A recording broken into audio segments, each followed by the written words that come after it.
আজকে থেকে penal code 1860 এই আইনটি পড়া শুরু করব।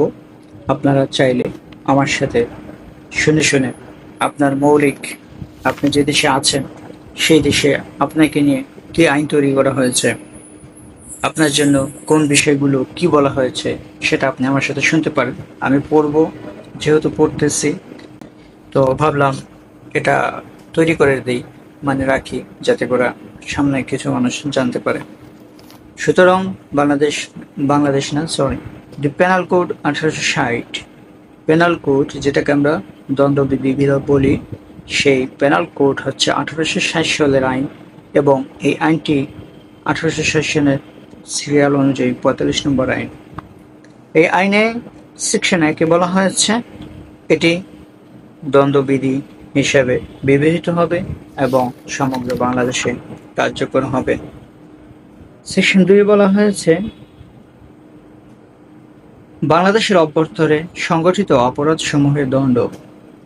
এখানে বলা হয়েছে বাংলাদেশের ভেতরে এই বিধানাবলীর পরিপন্থী যে কার্যাদি ও বিচ্ছেদের জন্য উপযুক্ত বলে বিবেচিত হবে, তার প্রত্যেক কাজ বা বিচ্ছেদের জন্য এই বিধির অধীনে এবং প্রকারান্তরে নয় দণ্ডনীয় হবে। প্রত্যেক ব্যক্তি বাংলাদেশের ভিতরে এই বিধানাবলীর পরিপন্থী, তার মানে হচ্ছে এই বিধিতে যেটা বলা হয়েছে সেই বিধানাবলীর পরিপন্থী যে কার্যাদি কিংবা বিচ্যুতির জন্য, দুটো শব্দ বলা হয়েছে।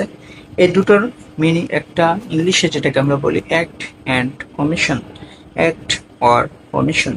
তো এখানে এই অ্যাক্ট অ্যান্ড কমিশন যেটা কার্যাদি বা বিচ্যুতি, এই বিচ্যুতি এই শব্দ দুটোর অনেক বড় অনেক ব্যাখ্যা আছে। যেহেতু আমি এখন থেকে প্লেনভাবে পড়ে যাব, সুতরাং অন্য কোনো কথা এখানে বলার ইচ্ছা নেই, এগুলো পরে বলা যাবে।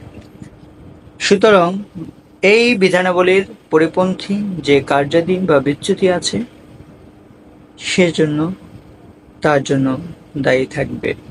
তাহলে বলা হয়েছে সেকশন 1-এ এটি দণ্ডবিধি বা পেনাল কোড নামে অভিহিত হবে এবং সমগ্র বাংলাদেশে কার্যকর হবে। সেকশন 2-এ বলা হয়েছে এই বিধানাবলীর সাথে যাহা আছে তাহার সাথে পরিপন্থী অথবা বিচ্যুতি, সকল কিছুর জন্য দায়ী হবে। সেকশন 3-এ বলা হয়েছে বাংলাদেশের বহির্ভাবে সংগঠিত কিন্তু আইন বলে বাংলাদেশের ভিতরে বিচারযোগ্য অপরাধসমূহের জন্য দণ্ড। এই সেকশনে যেটা বলা হয়েছে, any person liable by any Bangladesh law to be tried and an offence committed beyond Bangladesh shall be dealt with according to the provision of this code for any act committed beyond Bangladesh in the same manner if such act had been committed within Bangladesh. কোনো বাংলাদেশি এখানে যেটা বলা হয়েছে দণ্ডবিধি বাধাগ্রস্ত করে নাও, যেটা বলা হয়েছে তার মানে বাংলাদেশি বিদেশি গিয়ে যদি কোনো অপরাধ করে সেটাও এখানে কার্যকর হবে। 4 নম্বর বলা হয়েছে বিদেশে সংগঠিত অপরাধের জন্য বিধির আওতার সম্প্রসারণ। এটা আসলে আমাদের এই মুহূর্তে একজন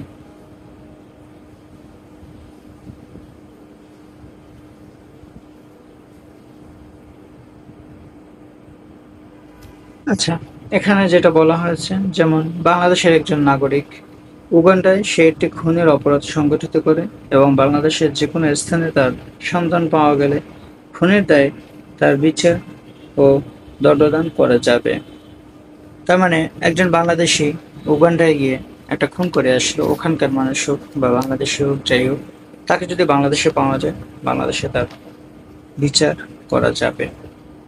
হয় একজন ইউরোপীয় ব্রিটিশ প্রজা, সে রংপুরে একটি খুনের অপরাধ সংঘটিত করে বাংলাদেশের যে কোনো স্থানে। এখন আবার বলা হয়েছে বাংলাদেশের ভিতরে একজন আসলো বিদেশি, সে কোথাও কোনো একটা অপরাধ করলো, খুন করে ফেললো, তখন তার বিচার এখানে হবে। তো সেকশন 4 গেল, সেকশন 1, 2, 3, 4, সেকশন 5 বলা হয়েছে certain laws not to be affected by this act। Section 5-এ যেটা বলা হয়েছে কিছু আইনকে এই আইন প্রভাবিত করবে না। তার ভিতরে কি কি আইন রয়েছে? এই আইনের কোনো কিছুই প্রজাতন্ত্রের চাকরিতে নিয়োজিত কর্মচারীগণ, সৈনিকগণ, নাবিকগণ, বৈমানিকগণের বিদ্রোহ ও পলায়নের শাস্তি বিধান সম্পর্কিত আইন বা কোনো বিশেষ স্থানীয় আইনের যে কোনো বিধান বাতিল, রদবদল, স্থগিতকরণ ও ক্ষুণ্ণকরণের জন্য অভিপ্রেত বলে বিবেচিত। তার মানে বলা হচ্ছে, এই আইনে যাই থাকুক, যদি